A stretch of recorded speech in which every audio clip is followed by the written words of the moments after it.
You are 31 years old. On paper, everything looks great. You earn a solid income. You have no credit card debt. Your credit score is strong, and you keep a tidy spreadsheet tracking every dollar you own. You have a decent amount sitting in a high-yield savings account earning close to 5%. Every personal finance rule you have ever read says you are doing it right. You feel responsible. You feel secure. You feel like someone who has figured it out. You have not figured it out. You just do not know that yet. The moment things begin to shift starts at a casual dinner with an old college friend, someone who has recently moved into the world of private wealth management. He does not brag. He does not lecture. He simply asks one question after you mention your savings account with quiet pride. He asks what inflation is running right now. You say around 4%. He asks what your account is paying. You say just under 5. He pauses. Then he says that after tax, you are essentially netting less than 1% on money that could be doing far more. You say it is safe. He asks, safe from what? You do not have a real answer. 6 weeks later, you find yourself in a conference room high above the city, sitting across from a woman who manages investment strategy for some of the wealthiest families in the country. She is not there to make you feel bad. She is there to show you something most people are never shown. She puts a single number on the screen: $100,000 placed in a savings account in the year 2000,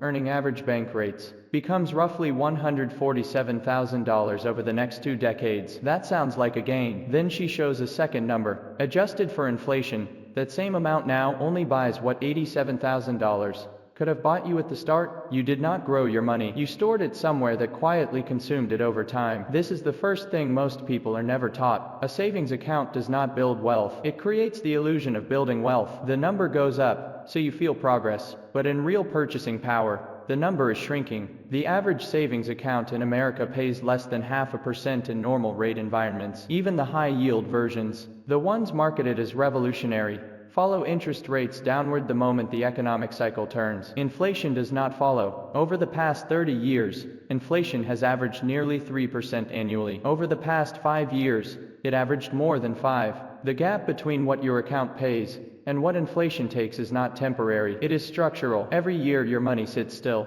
You are making a financial decision. You just do not feel like you are making it. The second lesson is harder to internalize. It is the idea that money is not passive. Every dollar you hold has potential energy. The question is whether you are activating it or suppressing it. A savings account suppresses it. It is a storage container, not a growth engine. You do not build wealth by locking things in a vault. You build wealth by putting things to work. Consider 2 people who each start with $50,000 at age 30. The first places it in a high-yield savings account at 4.5%. After 30 years, without adding anything, they have around $180,000. The second places it in a total stock market index fund, which has historically returned just over 10% annually since the late 1950s. After the same 30 years, they have close to $900,000. Same starting amount, same time horizon, no extra contributions. The only difference was the decision to deploy capital instead of store it. When you ask about the risk, the answer is direct. There is also a risk to watching $50,000 quietly decay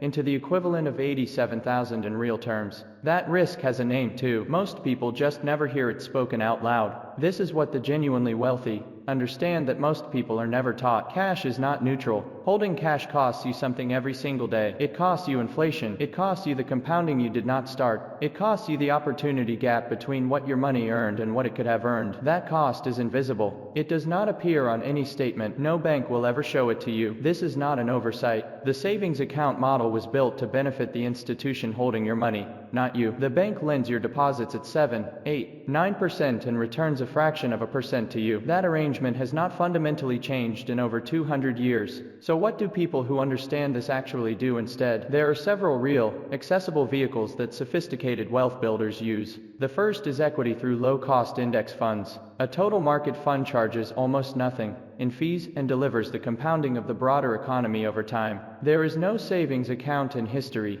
that has outperformed this over any meaningful multi-decade window. The second is real estate, not as a get-rich-quick strategy, but as a vehicle for 3 simultaneous returns: rental income, appreciation, and leverage. When you purchase a property with a portion down and the rest financed, your equity earns returns on the full value of the asset, not just the portion you paid. That is something a savings account cannot replicate. The third is dividend-paying equities, specifically companies with long records of not only paying, but growing their dividends year after year. These positions generate income that arrives regardless of what the broader market is doing on any given day, combined with price appreciation over time. The fourth, accessible once you reach a certain level, is private credit, essentially becoming the lender rather than the depositor. The families whose wealth is managed at the highest levels are not waiting for banks to offer them 4 or 5%. They are providing the capital that earns 10 to 14% on the other side of the transaction. They have moved from being the raw material in the system to operating the system itself.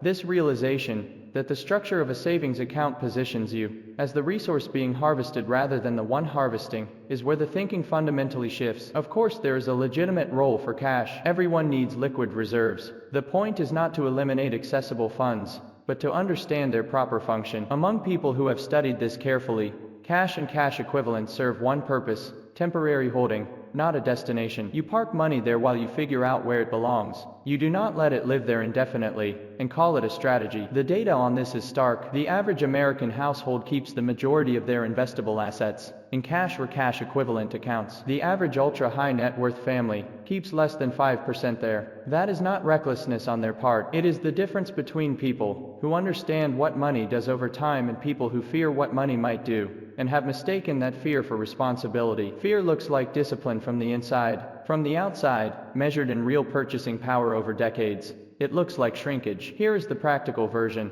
If you are 31 years old and you move a modest sum into a total market index fund and add a few $100s monthly, history suggests you will have well over $1 million by the time you reach retirement age. If you keep the same amount in a savings account with the same monthly additions, that number drops to less than 500,000. The question of which path feels safer is worth sitting with. The hardest part of this whole conversation is not the math. The math is simple. The hardest part is the psychology. The savings account feels virtuous because it requires nothing uncomfortable from you. You deposit money, you watch the balance rise, you feel like a responsible adult. That feeling, clean and calm and self-congratulatory, is precisely what the financial system has trained people who are not meant to accumulate serious wealth to feel. Comfort, in this context, is a mechanism of containment. People who have built real wealth are not necessarily smarter, or more talented or harder working than you. What they tend to be is more uncomfortable with idle money. They feel something close to mild anxiety when capital sits unused for too long. That is not a personality flaw. It is a correctly calibrated response to how money actually works. Most people have been trained to feel the opposite. They feel safest when money stops moving.